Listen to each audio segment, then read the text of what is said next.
¿Qué nos podrías platicar, estimado Miguel Martín, acerca de cómo nace y luego después hacia dónde se distorsiona?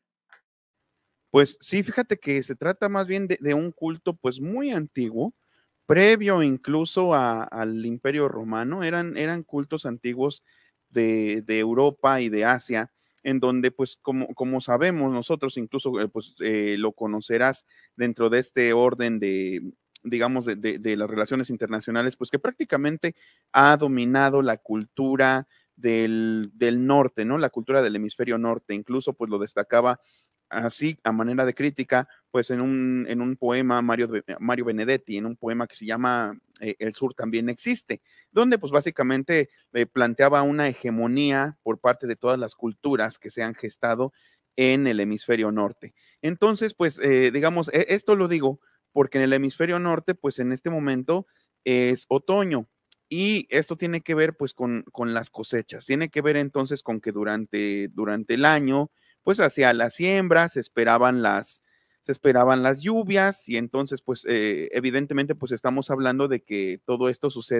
empieza a suceder cuando se asientan las civilizaciones, se vuelven, digamos, sedentarias, dejan atrás la vida nómada y descubren la agricultura. Posteriormente a este descubrimiento de la agricultura y este establecimiento ya pues de ciudades-estado, pues vienen las religiones, ¿no? De hecho, hay que señalar algo, fíjate, muy importante, muy interesante. Incluso hay un libro que se llama Dios nació mujer, que ahorita busco el autor para recomendarles ese libro, incluso te lo puedo pasar. Es muy interesante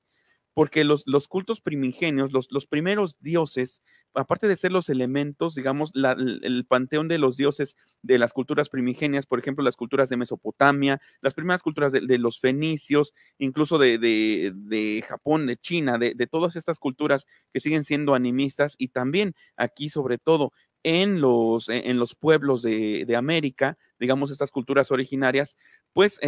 tenían en común que la gran deidad era la diosa madre, era la tierra, la madre tierra, lo que aquí se llamó, por ejemplo, Tonantzin, que significa en náhuatl nuestra madrecita, que posteriormente, pues los españoles lo adaptaron y digamos que lo transpusieron para que se convirtiera en la Virgen de Guadalupe, pero en realidad aquí era Tonantzin, ¿no? Era nuestra madrecita, era la Pachamama para los peruanos y era la diosa de la fertilidad en general, la diosa que era dadora de vida, que muchas figurillas se encontraban incluso pues más o menos unos 30,000 años antes de Cristo. Pues estas figurillas representaban a mujeres con los rasgos femeninos pues muy, muy, muy voluptuosos, como las caderas, como los pechos, y muy, muy grandes, o sea, muy exagerados, porque con eso pretendían hacer alusión a la fertilidad, pretendían hacer alusión a que la mujer era la tierra fértil, que igualmente así era una especie pues como de metáfora, ¿no? Que así como la mujer nos da a luz, la tierra da a luz a los frutos que vamos a comer, a los frutos que vamos a consumir a lo largo del año, ¿no? Los vegetales, pues en general las frutas, todo esto que se volvió pues la dieta básica, sobre todo pues de las civilizaciones que descubrieron o que se hicieron, digamos, grandes a partir de la agricultura, ¿no? Incluso sabemos pues obviamente los egipcios eligieron ese enclave porque estaba cerca el río Nilo, eran tierras inundadas, tierras irrigadas, donde pues era muy fácil desarrollar la agricultura. Igualmente también aquí sucedió, por eso se eligió el lago Texcoco para que ahí se estableciera México Tenochtitlán. Bueno, pues estos cultos, digamos, antiguos, donde los dioses eran los elementos, donde la diosa madre era mucho más preponderante que el hombre, pues en estos cultos, precisamente para agradecer a la tierra como mujer dadora de vida, como mujer fértil, y al sol como una especie de fecundador que con su luz nos hacía, pues, nos daba la, la, la fertilidad, digamos, permitía que la tierra diera a luz a todas estas cosas que consumíamos, pues entonces el momento propicio era lo que llamaban la llegada del gran invierno, porque pues sobre todo para estas culturas europeas, pues es ahora cuando empieza a ser mucho más frío, es ahora cuando incluso empiezan algunas nevadas y entonces pues empezaban a cosechar todos esos frutos para el invierno. Era cuando ya todos los frutos de la tierra estaban maduros, cuando ya pues se cosechaba el maíz, la calabaza, el frijol, todo lo que se iba a almacenar para el invierno y para posteriormente sembrar en a lo que veíamos precisamente, una de esas esculturas de la diosa madre, precisamente, que era la representación de la fertilidad de la tierra. Entonces, pues en este momento, digamos, en estos tiempos de otoño, pues se agradecía a la diosa madre, a la dadora de vida, y al sol como un padre, pero un padre un poco más lejano, fecundador, que nos habían permitido, digamos, pues tener un año fértil en cosechas y entonces, pues en ese momento, en estas fechas,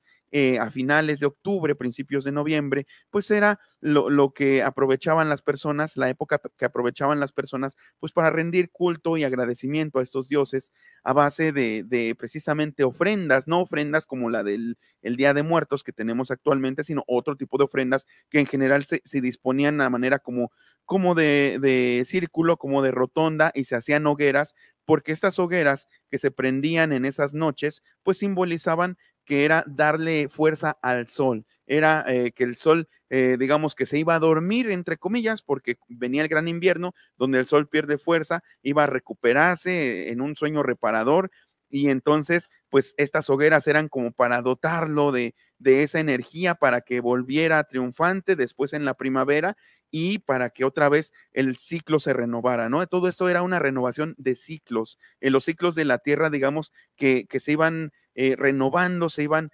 haciendo pues patentes en las culturas, se volvían parte, digamos, de las culturas de las personas o bien regían sobre ellas. Entonces, pues básicamente eso era lo que se buscaba en noches puntuales como precisamente el 31, bueno, lo que equivale ahora al 31 de octubre, que era, pues, eran los últimos días de las cosechas, donde tradicionalmente, pues, se habla de que la luna está mucho más